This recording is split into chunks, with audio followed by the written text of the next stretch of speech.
vida y medicina también para todo nuestro cuerpo. El pastor queda con nosotros en esta preciosa hora. Qué bueno, hermanos, que Dios nos bendiga preciosamente en esta linda y bella tarde. Ya hicimos la partecita que nos correspondía a nosotros en cuanto a la alabanza y adoración al nombre del Señor.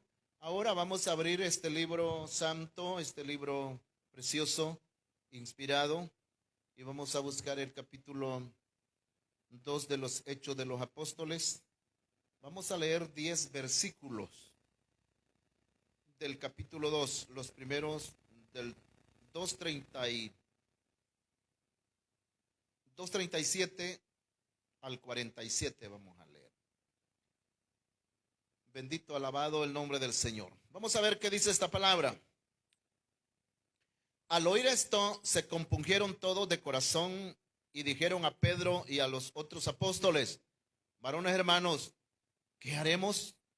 Pedro les dijo: arrepentíos y bautícese cada uno de vosotros en el nombre del Señor Jesucristo para perdón de pecados, y recibiréis el don del Espíritu Santo, porque para vosotros es la promesa, y para vuestros hijos, y para todos los que están lejos, para cuantos el Señor nuestro Dios llamare. Y con otras muchas palabras testificaba y les exhortaba, diciendo: sé salvo de esta perversa generación. Así que los que recibieron su palabra fueron bautizados, y se añadieron aquel día como 3,000 personas, y perseveraban en la doctrina de los apóstoles, en la comunión unos con otros, en el partimiento del pan y en las oraciones. Y sobrevino temor a todas las personas, y muchas maravillas y señales eran hechas por los apóstoles. Todos los que habían creído estaban juntos y tenían en común todas las cosas, y vendían sus propiedades y sus bienes y lo repartían a todos según la necesidad de cada uno. Y perseverando unánimes cada día en el templo y partiendo el pan en las casas, comían juntos con alegría y sencillez de corazón, alabando a Dios y teniendo favor con todo el pueblo. Y el Señor añadía cada día a la iglesia los que habían de ser salvos. Amén. Gloria a Dios. Bueno, a eso venimos, hermanos, al templo, a leer la palabra del Señor. Nuestro tema se llama cualidades de los salvos. Vamos a ver por lo menos unas 7 cualidades de estos miembros que integraron lo que se llama la iglesia naciente, que fue la iglesia primitiva. Se le llama la iglesia primitiva, hermanos. La iglesia primitiva está en el libro de los Hechos de los Apóstoles. Se le llama primitiva porque fueron los primeros hermanos que se añadieron al cuerpo de nuestro Señor Jesucristo por la fe y dieron los primeros pasos en la fe. Ellos son nuestros ejemplos, nuestros progenitores. Ellos, hermanos, son nuestros patriarcas en la fe. Ellos son los maestros para nosotros, que nos han dado una tremenda enseñanza, porque para los hermanos que poco saben de la Biblia, la iglesia no estuvo en el Antiguo Testamento. La iglesia empezó a nacer en el Nuevo Testamento.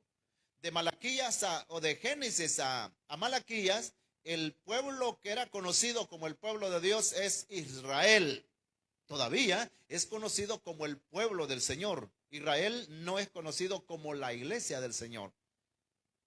Los que somos conocidos como la iglesia del Señor somos los que hemos aceptado a Cristo, empezando con este grupo de hermanos que iniciaron el camino de la fe, y nos gozamos tanto, hermanos, porque el origen de la iglesia cristiana está plasmado aquí en la Biblia. Hay un libro que registra el inicio, cómo era la iglesia primitiva. Esta iglesia de los Hechos de los Apóstoles se le llama la iglesia en la infancia, o la infancia de la iglesia. ¿Cómo era la iglesia en ese inicio, hermanos, cuando arrancaron ellos como primitivos en la fe? Se ve una actitud muy bonita, y lo decíamos, no tenemos que estar adivinando de cómo eran ellos, sino que aquí la Biblia dice, tiene como una fotografía de ellos. ¿verdad? En la infancia, una vida muy bonita que tenían ellos. Entonces, ¿cuáles son las cualidades de los salvos? Decíamos, por lo menos tenemos unas 7 cualidades escritas acá. Número 1, los salvos son convencidos de pecado. Oiga bien, convencidos de pecado. El versículo 37, el primero que hemos leído, dice esta palabra: al oír esto, se compungieron de corazón y dijeron a Pedro y a los otros apóstoles: varones hermanos, ¿qué haremos? La palabra es, ¿qué fue lo que oyeron? Porque aquí dice el texto, al oír esto. Ellos oyeron un mensaje poderoso predicado por el apóstol Pedro. El apóstol Pedro, hermano, los apóstoles están estrenando la llenura del Espíritu Santo. En el capítulo 2, de los versículos 1 en adelante, aparece que se da el cumplimiento del derramamiento del Espíritu Santo. Dice acá, Hechos 2:1, cuando llegó el día del Pentecostés, estaban todos unánimes juntos y de repente vino del cielo un estruendo como de un viento como un viento recio que soplaba, dice, y llenó toda la casa donde estaban reunidos los hermanos. Allí hay un cumplimiento de Joel capítulo 2 versículo 28. En el libro de Joel 2:28 dijo este profeta, el profeta Joel se le llama el profeta pentecostal. Y acontecerá en los postreros tiempos que Dios derramará de su espíritu sobre toda carne, dice el profeta. Y profetizarán vuestros hijos y vuestras hijas, vuestros ancianos soñarán sueños y vuestros jóvenes verán visiones. Y sobre los siervos y las siervas derramaré de mi espíritu en aquellos días y profetizarán. Y daré prodigios, dice, arriba en el cielo y abajo en la tierra, sangre y fuego y vapor de humo, que eso se está dando ahorita ya en el Medio Oriente, ¿va? Sangre, fuego y vapor de humo. Y todo el que invocare, dice Joel, el nombre de Jehová, será salvo. Entonces se cumplió, hermanos, en la iglesia primitiva. El Espíritu Santo llenó a todos los que estaban allí reunidos. La Biblia habla que se descendió el Espíritu Santo como lenguas de fuego que posaba sobre cada uno de mis hermanos que estaban allí. Ya puede imaginarse cómo se sentía esa gente, hermano, con esa llama de fuego. No es un fuego del que produce la leña de carbón, es el fuego del Espíritu Santo. Alabado sea el nombre del Señor. Pues ya puede imaginarse usted, hermano, la algazara, la bulla, la alabanza, el júbilo, la adoración que se desató, hermano, en ese grupo que era aproximadamente como de 120 personas. 120 personas llenas del Espíritu Santo, hermano, hacen una bulla, pero una bulla atinada, una bulla dirigida, una bulla ungida, una bulla, hermanos, con poder. Y en ese estruendo que hubo, hermano, dice que la gente que andaba a los alrededores, porque esa era como una feria, podemos decir, en Jerusalén. Para cuando hablamos de feria, ¿qué es lo que se nos viene a la mente? La muchedumbre de personas. Habían venido hermanos que se habían reunido porque como estaban celebrando una fiesta que se llama la fiesta del Pentecostés. La palabra Pentecostés significa 50 días después. Es decir, 50 días después de la Pascua se celebraba esta fiesta del Pentecostés. La fiesta del Pentecostés tenía varios nombres, se le llamaba la fiesta de la semana. Es decir, que se contaban 7 semanas desde la fiesta de la Pascua, 7 semanas. También se le llamaba la fiesta de la cosecha, porque era cuando iban a sacar el tiempo de la cosecha. Para nosotros aquí es como en diciembre, ¿verdad? El recoger las cosechas, enero, de maíz, maicillo, frijoles, arroz. Allá eran otro tipo de cereales que sembraban. Se le llamaba la fiesta de las cosechas. Y entonces, hermano, en esa fiesta ellos se reunieron y fue el día donde vino la cosecha del Espíritu Santo, ¿verdad? Vino la cosecha de esa bendición maravillosa y fueron llenos. Y entonces el apóstol Pedro, porque se reunió la gente. Si usted lee parte de lo que es el capítulo 2 de los Hechos de los Apóstoles, había gente allí que representaban como a 16 nacionalidades. Venían como de 16 nacionalidades. Aquí dice el escritor, hermanos, que venían de Mesopotamia, que venían de Grecia, que venían de Roma, que venían de Galacia. Es decir, judíos, porque los judíos están esparcidos en todo el mundo.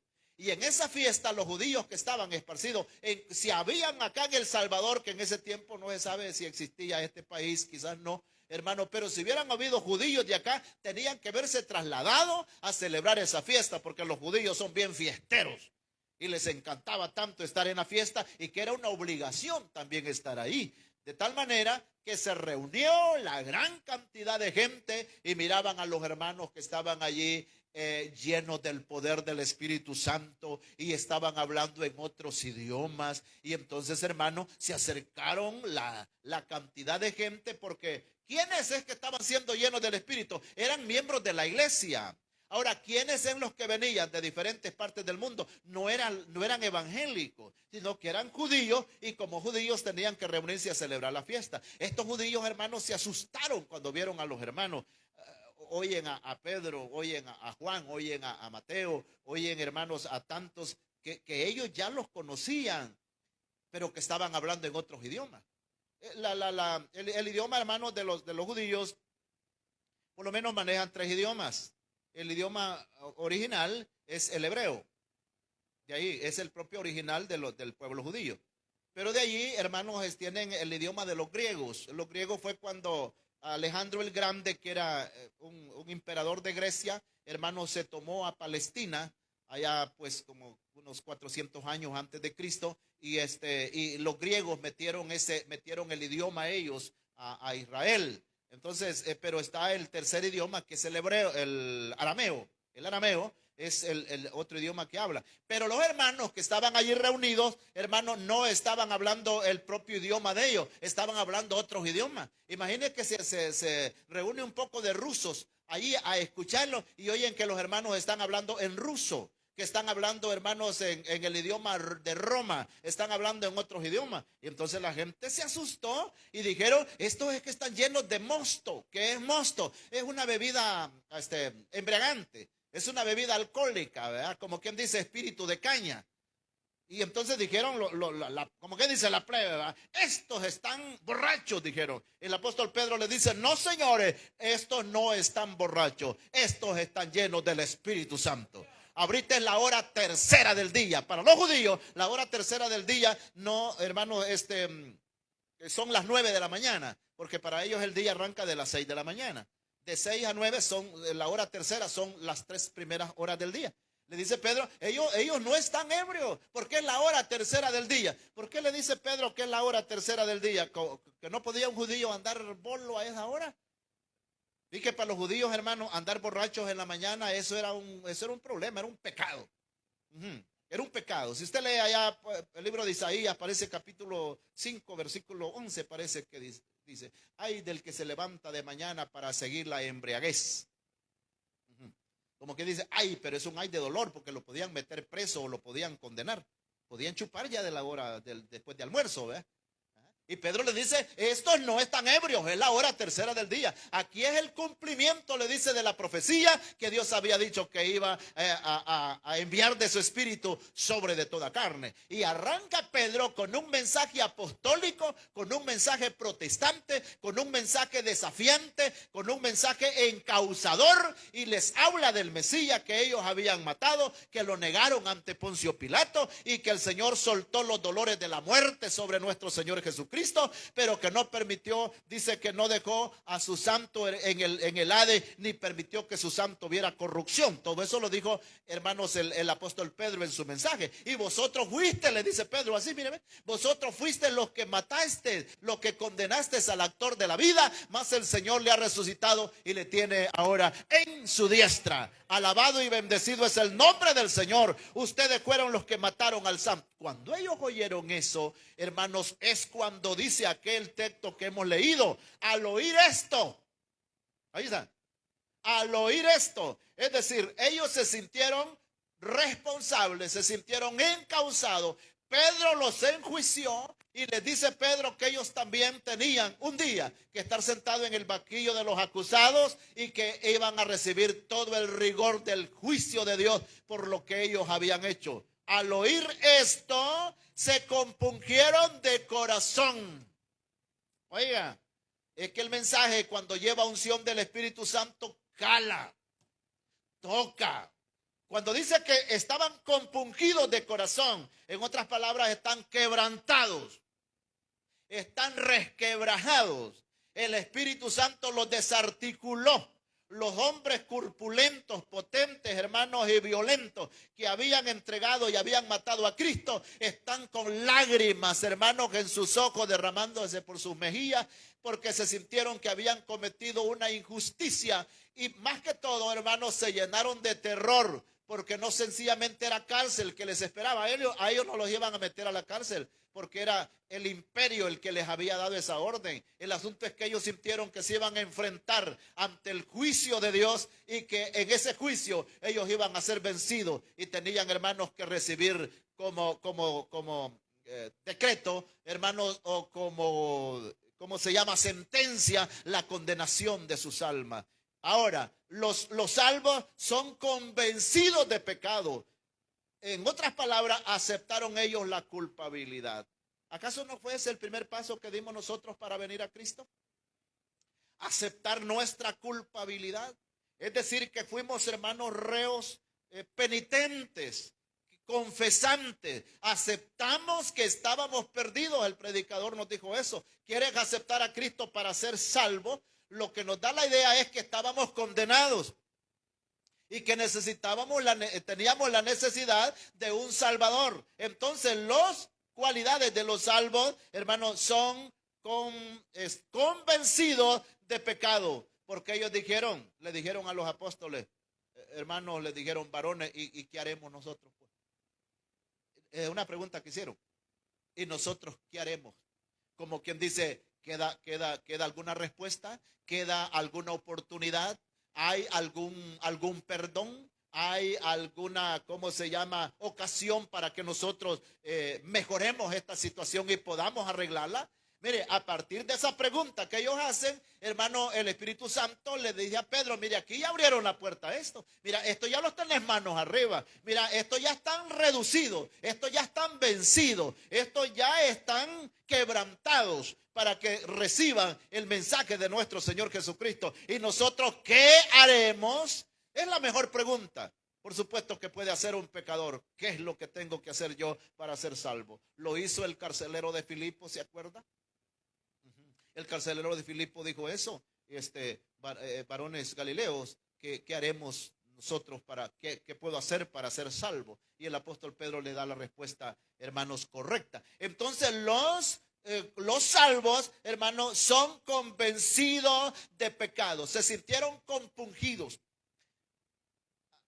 Yo creo, hermanos, que para muchos, pues ya hace muchos años que recibimos a Cristo. Pero ¿se recuerda usted? Porque ese día no se puede olvidar.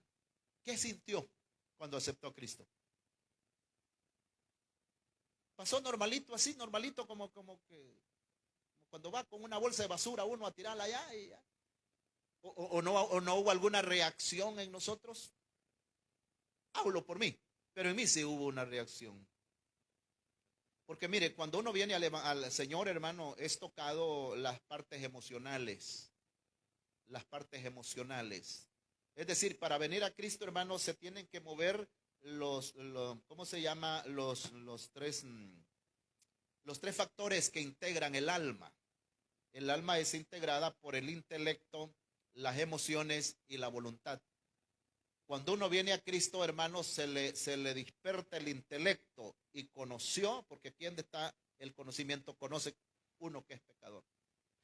Luego, hermanos, la voluntad acciona. El predicador lo llama a uno y uno camina hacia donde está el predicador. Nadie del que acepta a Cristo, hermano, que dice, yo voy a aceptar a Cristo y el predicador está acá y el que va a aceptar a Cristo agarra como para afuera. Eso es una señal que no está aceptando a Cristo y no, más bien lo está rechazando, ¿verdad? Entonces, primero en la mente, de allí, hermano, en el corazón, la parte, ¿cómo se llama? La voluntad, que es la acción, y de allí el corazón, que es la parte emocional. Y yo sentí algo, hermano. Yo creo que el cuerpo se me puso, no sé, recuerdo si helado o caliente, porque ya estamos hablando de 47 años por ahí. Entonces, hermano, sentí reacciones en mi cuerpo como llorando. La mayoría que viene, hermano, viene llorando.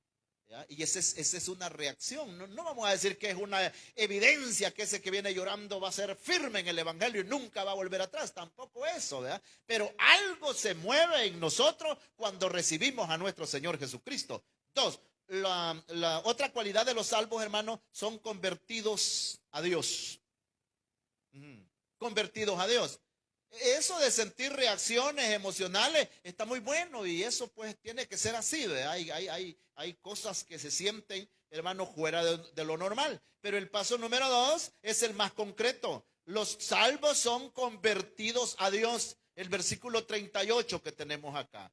Pedro les dijo, como ellos dijeron, ¿qué haremos? Respuesta de Pedro. Él les dijo, arrepentíos y bautícese cada uno de vosotros en el nombre del Señor Jesús. Entonces, la segunda cualidad de los salvos son convertidos a Dios. Porque, hermano, nada se hace con estar convencido.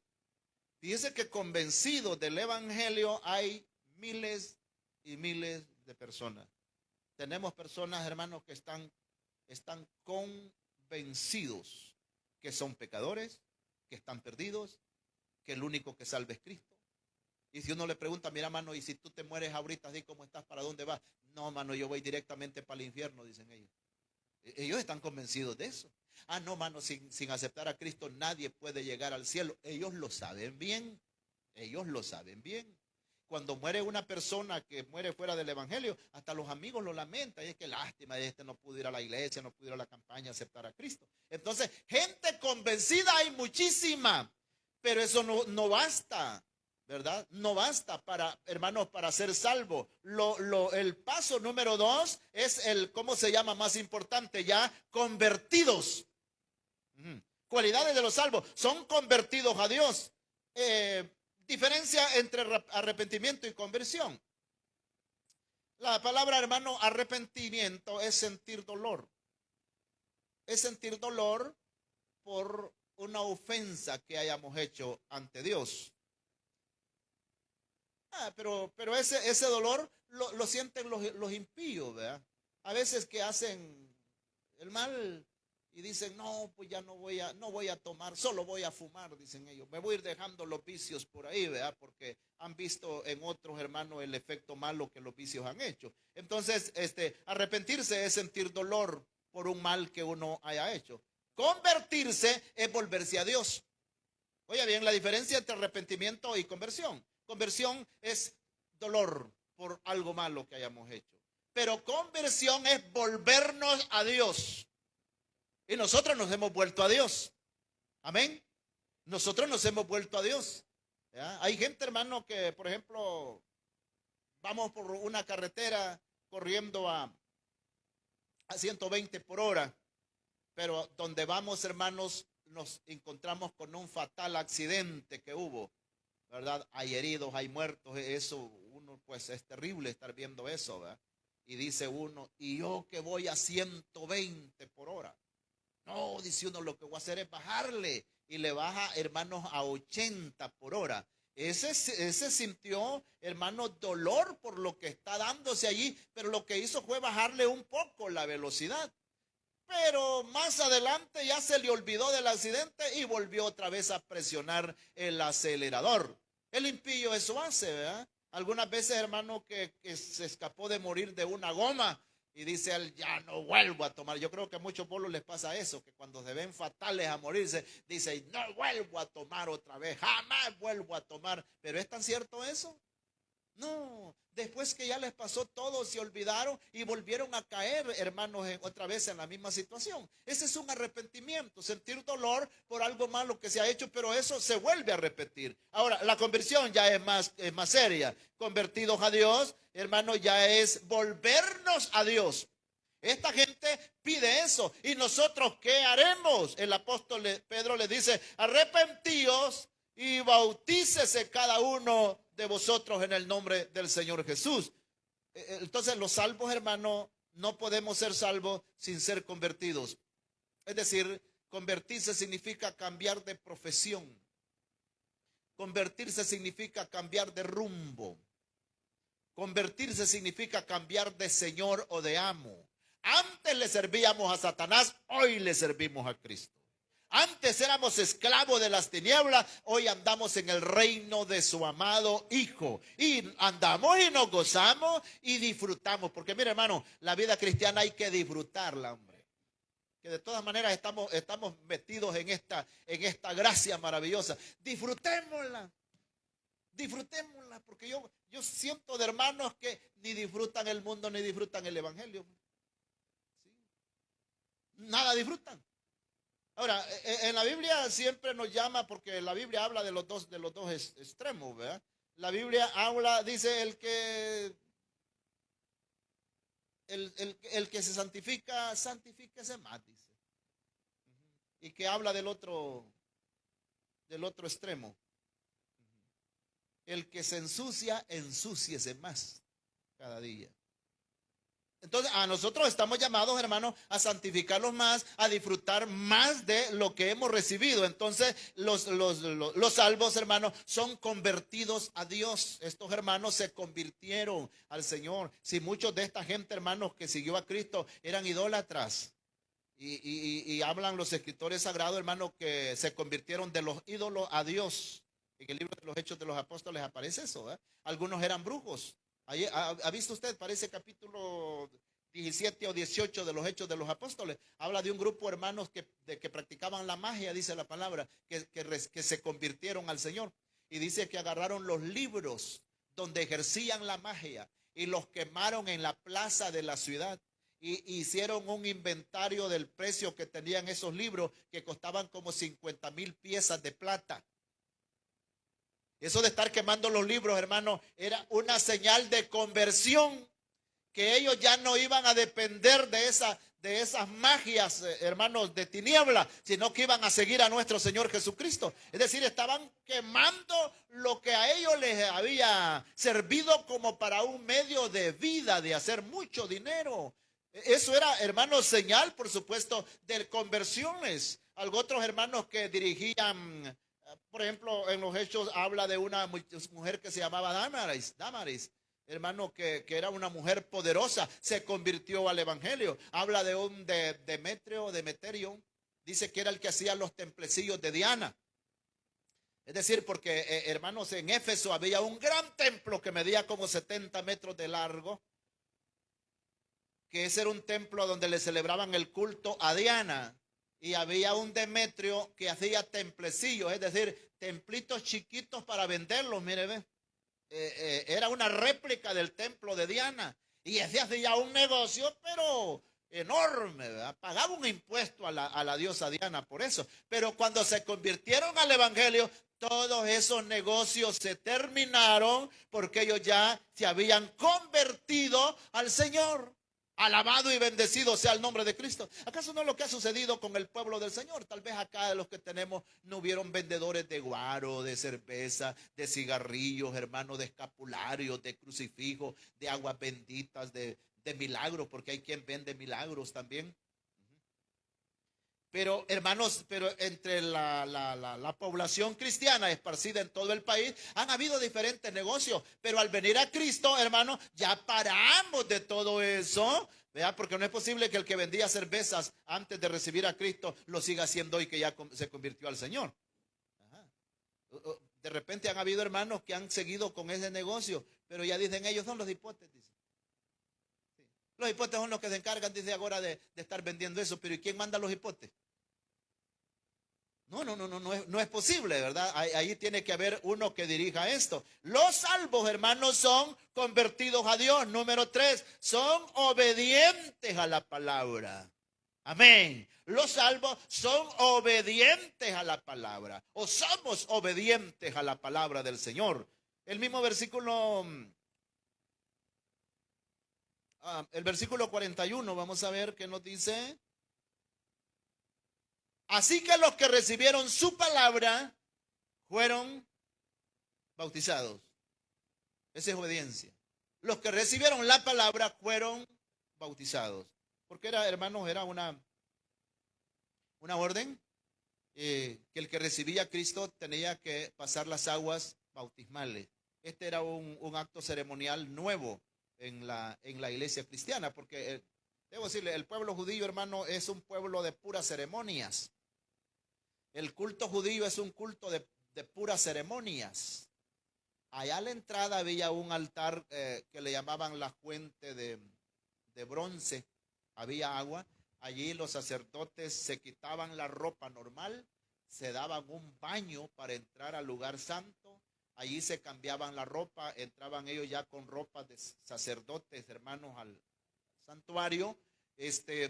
Había aceite, quizás aceite de oliva por barriles. Agarraban los pocos de aceite y andaban ungiendo las esquinas, andaban ungiendo los utensilios, un montón de ceremonias. A la hora del culto judío llegaba, hermanos, el principal de la sinagoga con un poco de agua con sal y agarraba con un hisopo y les iba rociando a cada uno así un poquito en la cabeza. Mire, andaban bien saladas la mollera, los hermanos, ¿verdad? Todo eso era simbólico. El aceite era un símbolo del Espíritu Santo. O agarraban unas ramitas de hisopo, hermano, ¿cómo se llama? Porque degollaban un cordero, sacaban la sangre en un librillo, en un huacal, en un recipiente, y con una ramita de hisopo le ponían la sangre, hermano, y iban rociando un poquito de sangre sobre cada uno de los que estaban allí. Esa sangre, hermanos, como que les servía para un año, les cubría los pecados para un año. Todo eso era ceremonial, era pura ceremonia, ¿verdad? Y entonces ya en la iglesia cristiana ya no practicó actos ceremoniales. Solamente dos actos ceremoniales se practicó en la iglesia, que es el bautismo en las aguas y la celebración de la cena del Señor. Esas dos. Y verdad que nosotros seguimos, hermano, con esas prácticas. El bautismo en agua, porque ese es un acto ceremonial. Y la cena del Señor también es un acto ceremonial. Entonces, hermano, ya a los hermanos les dijeron, los que han aceptado a Jesucristo, los que se han arrepentido, tienen que bautizarse. Alabado el nombre del Señor. Y entonces es donde dice el versículo 41. Así que los que recibieron su palabra fueron bautizados. Obedientes. Los salvos son obedientes. Porque el bautismo en agua, hermano, es una actitud de obediencia. Amén. Es una actitud de obediencia, ¿verdad? Hacia Dios. Quien inventó el bautismo fue el Señor. Y nosotros tenemos que tener la actitud de obediencia. Pedro habla del bautismo, dice, el bautismo que corresponde ahora a estos nos salva. El texto no dice que nos salva, sino nos salva. Es decir, el bautismo no nos condena, porque hubo un bautismo que era para muerte. El bautismo, hermanos, en el diluvio, porque la palabra bautismo significa estar bajo el control de las aguas. Y habla un escritor, hermanos, que todos fueron bautizados en el diluvio, en los tiempos de Noé. Pero ese bautismo fue para muerte, porque ahí se murieron todos, ¿verdad? Pero el bautismo que corresponde ahora a esto nos salva, no quitando las inmundicias de la carne, sino como una aspiración de buena conciencia hacia Dios. Fíjese que el bautizarse es tener buena conciencia para Dios. Y el que no quiere bautizarse es que tiene mala conciencia para Dios. Entonces, los hermanos hermanos, eran obedientes a la palabra. ¿Cuántos en los que habían aceptado a Cristo en el llamado que hace el apóstol Pedro? Dice el texto como 3,000 personas. Oiga, no en una campaña de 8 días. Sino en un mensaje quizás de 2 horas, por decirlo así. Aceptaron 3,000 personas. Hermano, qué invasión. Este crecimiento se le llamó un crecimiento desproporcional. Un crecimiento que se salió de lo normal. Y como en ese tiempo, hermano, ahora en una campaña llegan 20, 40 iglesias, por decir así, aceptaron 20 hermanos, pero 2 van para una iglesia, otro va para otra iglesia, 3 van a miembros a otra iglesia, y aquí no, aquí era una sola congregación que había. Oiga bien, y en ese culto aceptan, hermanos, 3,000 personas. Ya es el primer domingo que se iban a reunir, ¿a dónde iban a albergar esa gente? Y a dónde habían tanto palo para que amarraran burros, porque la gente iba a llegar, hermano, en caballos, en burros, en camellos. Ajá, y esos parqueos para amarrar todos esos animales, hermanos, la extensión, los asientos, las sillas para recibir a toda esa gente. ¿Ya? ¿Puede creer usted, hermanos, que no fue una invasión, un crecimiento enorme el que hubo? Y había que bautizar a esas personas. Y ese bautismo, de acuerdo a lo que dice la Biblia, lo hicieron como en un día. Pero la pregunta es, ¿para bautizar 3,000 personas en un día? ¿Ya analizó eso usted? Algunas veces, hermano, hemos explicado un poco esta situación, ¿verdad? Dirá uno, ¿será que se pueden bautizar 3,000 personas en un día? Pues así como le recomendé Pedro, sí se puede. Porque Pedro le dice, bautícese cada uno. Y nosotros acostumbramos, hermanos, que el bautista va agarrando uno por uno. Yo recuerdo, hermanos, cuando se bautizó el hermano Efraín Blanco, del Recodo para abajo. Ese bautismo, hermanos, fueron 36 personas las que fueron bautizadas ahí. Fue una buena cantidad.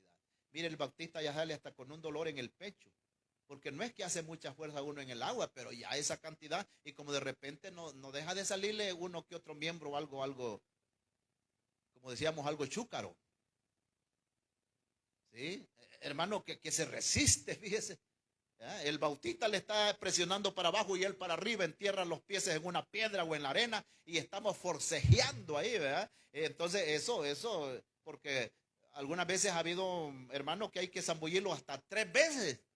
Porque en la primera le quedó un pie de afuera. En la segunda metió los 2, pero sacó una mano. En el tercero, hermano, le quedó la frente de afuera. Y entonces, hermano, y como lo simbólico es que hay que el agua le cubra todo el cuerpo. Porque significa sepultura. Y no hemos visto a un muerto que le dejen una mano de afuera. Entonces, hermano, pero el apóstol Pedro le dice, bautícese cada uno. Lo que hemos escuchado, he leído algunos libros, por ejemplo, del pastor Yogi Chop, que es un pastor de Seúl, Corea, que tiene una iglesia como de 4 millones de miembros. La tenía, a saber, hoy debe de ser mucho más. Y entonces ellos, hermanos, van a las aguas, son cientos de personas las que bautizan en un día, pero hacen las filas dentro de la poza muy grande, ponen las filas de 100, otros 100, y él solo está, hermanos, dando la orden por la palabra. Bautizo a... Quizás menciona los nombres, ¿verdad? O les dice, los bautizo en el nombre del Padre, del Hijo y del Espíritu Santo. Cada uno de los miembros chumblum se meten a la poza.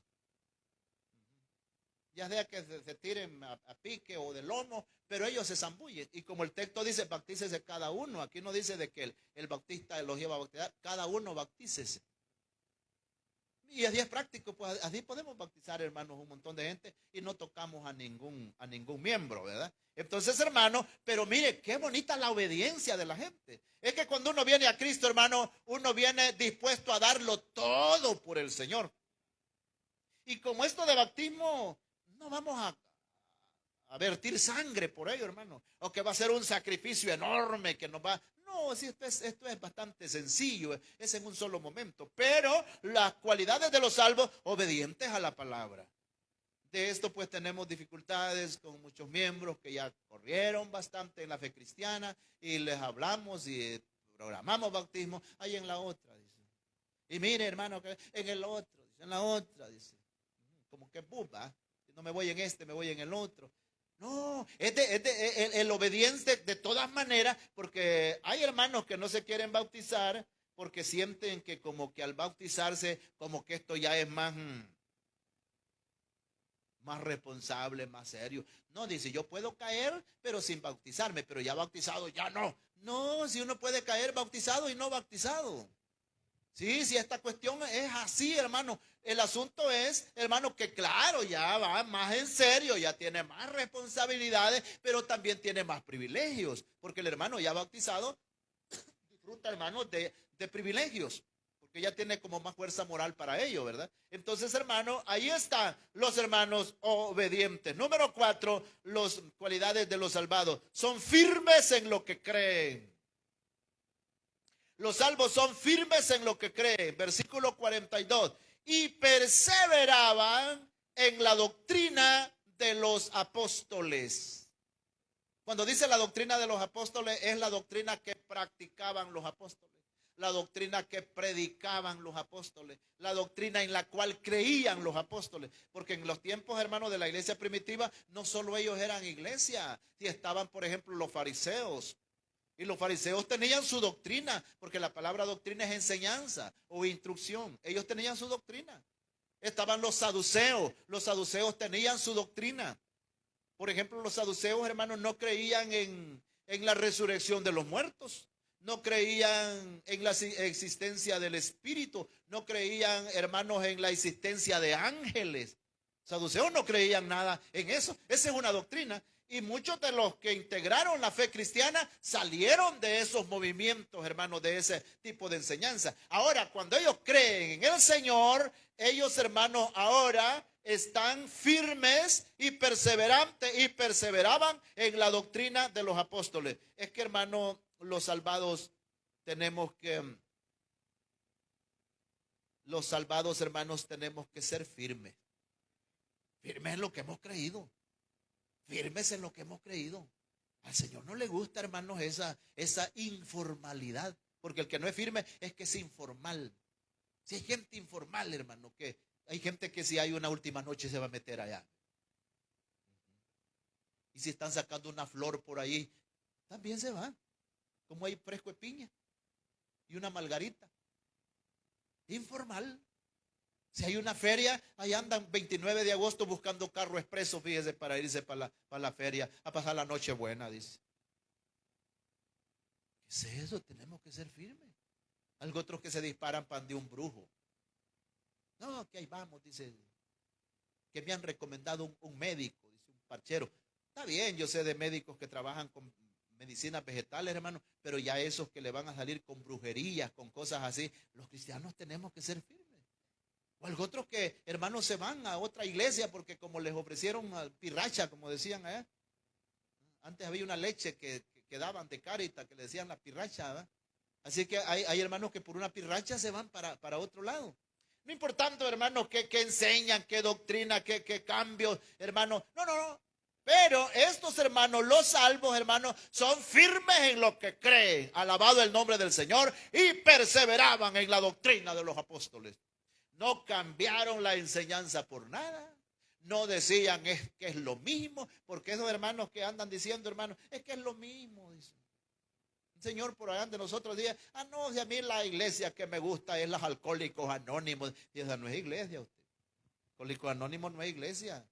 Esa es una organización que está luchando, hermanos, para que la gente no tome guaro. Pero eso es todo. De ahí para allá pueden robarle las gallinas a quien quiera. Quitarle la mujer al otro, hermanos, meterle el machete, con tal que no chupe. Que mate, pero que ande bueno, ¿verdad? Y entonces, hermano, eso era lo que le gustaba a él, de los Alcohólicos Anónimos. Qué tipo para discernir, ¿verdad? No, nosotros, hermanos, tenemos que discernir y ser firmes en lo que hemos creído. Eso es lo que le encanta al Señor, la firmeza, porque de lo contrario estamos actuando con irresponsabilidad. Es decir, hermanos, firmes en lo que creía, se afirmaron en la fe y le dieron, hermanos, continuidad a la vida cristiana. Amén. Le dieron continuidad porque la vida cristiana sigue y nosotros tenemos que seguir. Y si el Señor nos permite seguir viviendo más, que le dijéramos al Señor, Señor, regálame 10 años más, pero es para servirte a ti, Señor. No quiero apartarme de ti, Padre. Alabado y bendecido es el nombre del Señor. Entonces, hermano, esa actitud preciosa, firmes en lo, ¿cómo decíamos? Obedientes, hermanos, a la palabra. Fueron bautizados Y en lo cuarto teníamos firmes en lo que creen. Porque el mismo versículo 42, hermano, dice, y perseveraban en la doctrina de los apóstoles, en la comunión unos con otros, en el partimiento del pan y en las oraciones. Amén. Entonces, hermano, ellos mantenían esa actitud de firmeza. Estos hermanos no cambiaron la fe por nada. A ellos no los atacaban tanto las falsas doctrinas, sino que las amenazas de los imperios, la espada que tenían encima, hermanos, que si no cambian ese tipo de enseñanza, a ustedes los vamos a matar, porque la amenaza era eso, la pena capital, hermano, y es que los mataban, pues, ¿verdad? Y entonces es cuando el apóstol Pedro y Juan dijeron, nosotros no podemos callar de lo que han visto nuestros ojos y han oído nuestros oídos y han palpado nuestras manos. Ellos dijeron que Jesús es el Salvador, y aquí dijeron ellos, nosotros no podemos echarnos atrás, porque en ningún otro hay salvación, porque no hay otro nombre bajo el cielo dado a los hombres en quien podamos ser salvos. Mire qué firmeza, hermano. ¿Y no cree que esto los llevó a la muerte a ellos? Sí. Los metieron preso y después el final, hermano, los mataron. Sí, los mataron. Dicen que a Pedro, según la historia, eso ya no lo relata la Biblia, pero según la historia de los padres de la iglesia, a Pedro lo crucificaron. Le dijeron, te vamos a crucificar. Y les dijo él, miren, pero eso que me crucifiquen así como crucificaron al Señor, para mí es demasiado grande. Crucifíquenme cabeza abajo. Dije que a Pedro lo crucificaron con los pies para arriba, hermano. Porque así pidió él, según la historia de los padres de la iglesia. Lo crucificaron cabeza abajo. Ya sea cabeza abajo o cabeza arriba, lo crucificaron. Y este murió, hermano, por el testimonio de nuestro Señor Jesucristo. Se mantuvo en esa actitud de firmeza en el Señor. Que Dios nos bendiga a nosotros, hermano. Porque nosotros oímos esto y vemos esto, ¿verdad? Historia y Biblia. La situación, hermano, es que si nos tocara algo a nosotros. Si hay hermanito que se va de la iglesia, no, dije que allí piden ofrenda, dice. Por una cora, ¿eh? Sí, porque hay creyentes coreanos, hermano. Sí. No, por eso se fue de la iglesia. Ah, no, dice, es que allí hay mucho dinero. Ah, y si le pusieran la espada como a Pedro. Pedro dijo, yo estoy listo ya para lo que me toque, ¿verdad? Esa firmeza, hermano, no los apartó. El apóstol Pablo, que fue otro apóstol, dijo él, ¿y a mí quién me separará del amor que es en Cristo el Señor? Persecución, ni hambre, ni desnudez, ni cuchillo, ni lo alto, ni lo bajo, ni lo presente, ni lo porvenir, ni un ángel me apartará del amor que es en Cristo el Señor. Y ya cuando, hermanos que lo llevan ¿cómo se llama? A la ejecución, el apóstol Pablo dice, yo ya estoy para ser sacrificado y el tiempo de mi partida está cercano. He peleado la buena batalla, he acabado la carrera y he guardado la fe. Esa es la firmeza de los salvos. Amén. La firmeza de los salvos. Aquí no era que le estaban metiendo falsa doctrina. Aquí era, hermanos, que le iban a cortar la cabeza. Según la historia, a Pablo, hermanos, le puso la cabeza en un trozo, el emperador Nerón. Y con un hacha, hermanos, le cortaron la cabeza. El cuerpo quedó a un lado del trozo y la cabeza cayó al otro lado. Pero él se fue con el Señor. Pero él no perdió nada. Pero ese mensaje que dejaban estos hombres, hermanos, yo creo que estos asesinos que mataron a estos hombres, hermanos, deben de haberse convertido al Señor después, al ver la resignación, la fe, las últimas palabras que dijo Pablo no están escritas en la Biblia, hermanos, cuando lo están ejecutando, no están escritas, pero ha de haber dicho palabras que dejó asombrados a los asesinos, a los ejecutores, y tener que ver a estos hombres y decir, qué fe de estos hombres. Qué tenacidad de estas personas, qué firmeza, que no negaron a nuestro Señor y Salvador Jesucristo. Alabado y bendecido sea el nombre del Señor. 5, los salvos son generosos con sus bienes. Aquí ya se nos toca el nervio ciático. Generosos con sus bienes. El versículo 45. Y vendían sus propiedades y sus bienes y lo repartían a todos según la necesidad de cada uno. No sé si nos da sueño, hermanos, al oír esto, pero yo quedo sorprendido quedó sorprendido al ver, hermano, el amor que le crecieron a la obra del Señor. Que no es que era un impuesto de Dios esto, Dios no les dijo que hicieran eso. Nació de ellos. Porque una cosa es dar algo en la obra del Señor porque Dios ya me lo impuso. Por ejemplo, el diezmo. El diezmo es una imposición de Dios, no es algo voluntario. Ya está determinado. La ofrenda sí, mire. Porque de acuerdo a la Biblia, hermano, la ofrenda es proposición del corazón. Cada uno dé conforme propuso en su corazón. La ofrenda es proposición del corazón. Y el diezmo es imposición de Dios, porque eso ya está impuesto. Y ya sabemos que el 10% es eso, ¿verdad? Y eso no cambia, no sube ni baja. Decíamos que el diezmo, hermano, tiene más de 6,000 años que se practica y no ha subido todavía. De allí todo sube. ¿Verdad que todas las cosas suben? ¿Ya? Hace 50 años, hermano, acuérdese usted lo que valía. Me decía hermano Dimas Andrade, fíjeme, cuando yo estaba jovencito, Dipote, una vaca costaba 5 pesos, me dijo. 5 colones costaba una vaca. Una manzana de terreno era cara por 25 colones. ¿Y ahora? Pero estos hermanos, los salvos, son gente generosa. Ellos, dice el versículo 45, hacían eso. Vendían sus propiedades y sus bienes y los repartían a todos según la necesidad de cada uno. Ahí aparecen dos historias muy bonitas, una bonita y otra no tan bonita, ¿verdad? El asunto de Bernabé. Bernabé, dice la Biblia, que vendió su propiedad y toda esa plata la trajo a la administración. Cuando la Biblia dice que la trajo a los pies de los apóstoles, no es que la puso en las sandalias, sino que es que la trajo para que la administraran los apóstoles y la repartieran según la necesidad que había, entre más que todo en las viudas. Y había otra parejita, hermanos allí del famoso Ananías y Zafira, no como dijo un hermano, Ananías y Jirafa, dijo, porque no se le olvidaba del nombre, ¿verdad?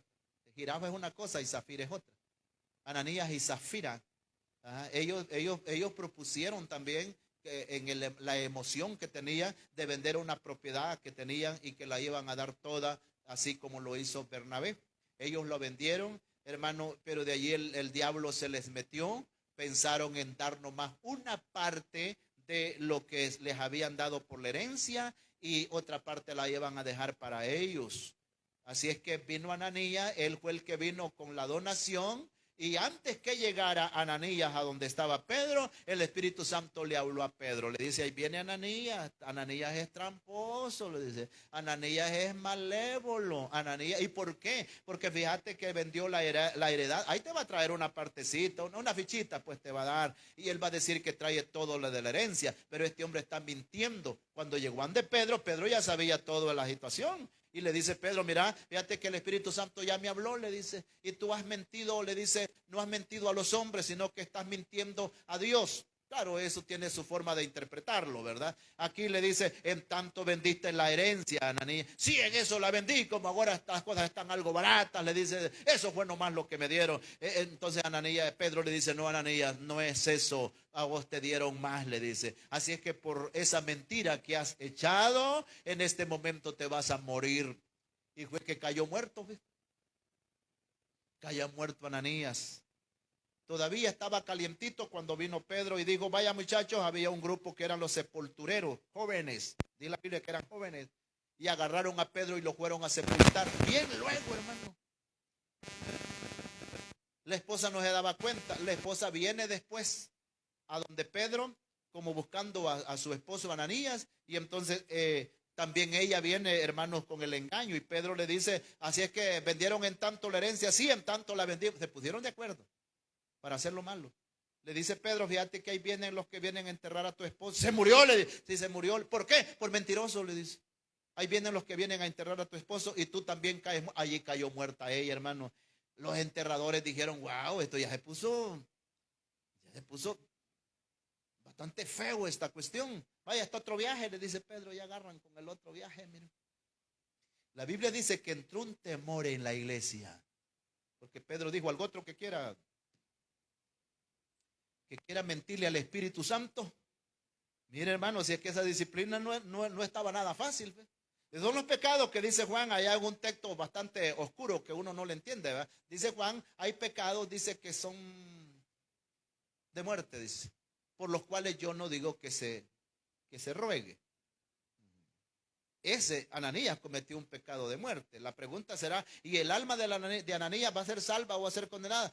Pues el pecado de Ananías fue de muerte, muerte física, porque hay una muerte que es física y hay otra muerte que es eterna. Pero, hermano, ahí cayeron estos muchachos en esa falsedad, hermano, y vino un gran temor a la iglesia, porque el que quería asomarse con mentira, ya sabían que el problema que venía no era nada pequeño. Cualidades de los salvos, número 6. Los salvos son gente alegres. Son alegres en la fe. Alegres en la fe. Versículo 46 dice, y perseveraban unánimes cada día en el templo y partiendo el pan en las casas comían juntos con alegría y con sencillez de corazón. Los salvos somos gente alegre, hermano. Somos gente felices. Somos gente que alabamos. Ellos se reunían, perseveraban, partían el pan en las casas, comían juntos con alegría y con sencillez de corazón. Por eso los amigos, hermanos, que vienen a Cristo, le da motivación de venir a la iglesia. Nosotros tenemos que procurar de hacer nuestros cultos muy bonitos, hombre. Bonitos. Participemos. Cantemos. Si no sabemos los cantos, digamos aleluya, gloria a Dios. No nos durmamos en los cultos. Hay una observación, fíjate que la gente que viene en la tarde, casi nadie se duerme, hermano. En los cultos de la tarde. Los dormilones se vienen en la mañana. Mucha gente, no todos, ¿verdad? Pero hay muchos que en la mañana se vienen a dormir. Y nos conviene en la tarde porque como somos más poquitos, no, y se duermen 20 hermanos. Somos poquitos los que quedamos ahí dispersos, ¿verdad? Los cultos nuestros, hermanos, recuerden, es para el Señor. Tienen que ser cultos bonitos, cultos alegres, donde haya alabanza, donde haya adoración, donde haya júbilo, hermanos, porque esa es una cualidad de los salvos, que son gente alegre. Lo tenemos en la Biblia, los hombres de la Biblia, Pedro, ¿cómo se llama? Pablo y Silas, ¿recuerdan ustedes? David, ¿se acuerda usted en la Biblia? Etán, Emán, que eran otros hermanos artistas cristianos que alababan el nombre del Señor. Hermanos, gente alegre. Los sacerdotes, hermanos, que iban al altar, porque los sacerdotes estaban organizados, hermanos, para el altar no lo dejaban solo. Había un grupo de sacerdotes, hermanos, que estaban en determinado horario. Esos estaban dando vuelta alrededor del altar y cantaban una alabanza que decían: porque Jehová es bueno, porque para siempre es su misericordia, porque Jehová es bueno y para siempre es su misericordia. Y había otro grupo que estaba en la noche, no dejaban solo el altar, alabando el nombre del Señor. Estaban organizados por clases, le llamaban. ¿Recuerda usted que el sacerdote ¿cómo se llamaba? Zacarías, dice la Biblia que pertenecía a la clase de Abías? Si usted lee la historia de Lucas, habla de eso. Pertenecía a la clase de Abías, es decir, estaban organizados por grupos de sacerdotes, y esos sacerdotes, hermanos, eran alegres, porque allí en el altar para ellos, allí estaba Dios. Para nosotros en el culto está el Señor, y tenemos que entrar, como dice el Salmo 100, cantar alegres a Dios, habitantes de toda la tierra, servid a Jehová con alegría, venid ante su presencia con regocijo, reconocer que Jehová es Dios. Él nos hizo y no nosotros a nosotros mismos. Los hijos del Señor tenemos que ser alegres en el culto, en la casa, en la calle, en el trabajo, que se demuestre que hay, hermano, bendición de parte de nuestro Dios. Lo último que vemos, hermano, cualidades de los salvos, número 7, son devotos a Dios. Esa palabra devoto viene de devoción, lo devocional. Versículo 47. Alabando, dice, a Dios y teniendo favor de todo el pueblo. Palabra clave, alabando a Dios. Tienen una expresión y esa expresión va dirigida a determinado ser. Y ese ser es Dios. Esa era la actitud devocional. Nosotros cuando venimos al culto, hermano, tenemos que venir con una actitud de devoción. Si vamos a cantar, cantemos. Si vamos a orar, oremos. Si vamos a escuchar la palabra, reverenciémosla. Pero venir al culto significa eso. Aún los amigos cuando nos ven dicen, son los creyentes, son los evangélicos, son los hermanos, dice, que ya saben para dónde venimos. Cuando ven esos grupos de hermanas que vienen con sus mantillitas y los hermanos con su Biblia, no dicen, es que toman para el campo, quizás hay torneo hoy. No, es que toman para la feria, quizás allá la de San Juan, allá de Sociedad. No, ellos ya saben que nosotros venimos para el culto. Hablar de hablar de cristianismo es sinónimo de oración, es sinónimo de alabanza, es sinónimo de predicación. Hablar de cristiano es sinónimo de testimonios, hermano, es sinónimo de alegría, ¿verdad? El salmo, por eso se escribió el Salmo 133. Mira cuán bueno y cuán delicioso es habitar los hermanos juntos. Ahí habla de los hermanos, ¿ves? Esto de hermanos no es nuevo. Mira cuán bueno y cuán delicioso es habitar los hermanos juntos en armonía. Es como el buen óleo. El óleo, hermano, era un perfume que solo los reyes lo utilizaban, hermano. Es como el buen óleo, dice, y menciona a Aarón, menciona la barba de Aarón, las vestiduras de Aarón, que bajaba hasta el borde de su vestidura. Entonces, hermano, eso es lo bonito en el pueblo del Señor. Los salvos, hermanos, somos personas devotas, devocionales, que tenemos siempre, nos gusta, hermano, celebrar culto para el Señor. Yo doy un consejo esta tarde, mire, cuando haya una velación y es un hermano que ha muerto, hermano, y vamos a ir a esa velación, buscando como va a haber un culto, vayamos listos para estar en ese culto, hermano. Las hermanas lleven su mantillita, hermano, ¿cómo se llama? Alistarse, y los hermanos, arrimémoslos, aunque sean las narices por una ventana, metamos, porque en las velaciones no cabe la gente, ¿verdad? Pero que se vea que estamos allí cerquita, hermanos, en lo que vamos a estar ahí. ¿Ya? Acerquémonos, hermanos, porque nosotros somos gente devocionales, que marcamos la diferencia. Alabado y bendecido sea el nombre del Señor. Nos encanta esto, pues. Usted va a ver los jugadores de naipe, aunque no haya chance para ellos, porque yo no sé cuántos son los que integran el grupito ahí. Pero hay otros que quedaron que no pueden participar. Pero ahí están, mírame, tirarle el 10 de no sé qué, tirarle ¿cómo se llama? Los reyes de no sé qué. Ahí están dando indicaciones. Es que les encanta eso. A nosotros nos debe de gustar el culto, la alabanza, la adoración al nombre del Señor. Es decir, que sintamos que somos un cuerpo en Cristo y que el Espíritu Santo, hermano, administra la vida nuestra y que pertenecemos, hermanos, a una iglesia que alaba y bendice y exalta el nombre de nuestro Señor Jesucristo. Démosle un gran aplauso al Señor en este precioso momento. Hemos visto un poco de las cualidades de los salvos y nosotros también somos de los salvos. Vamos a darle gracias al Señor en esta preciosa hora por esta bendición. Para algunos, darle gracias a Dios por 2 cultos que el Señor nos concedió participar. Algo otros, pues, dar gracias a Dios por este culto que el Señor nos concedió participar. Te damos gracias, Padre, en el nombre de Jesús. Gracias, Señor, por esta tarde linda, donde nos hemos gozado, Padre bueno, trayendo, Señor mío, a nuestra memoria, a nuestro intelecto, conocimientos preciosos de tu palabra. Gracias, Señor, por las cualidades de los salvos.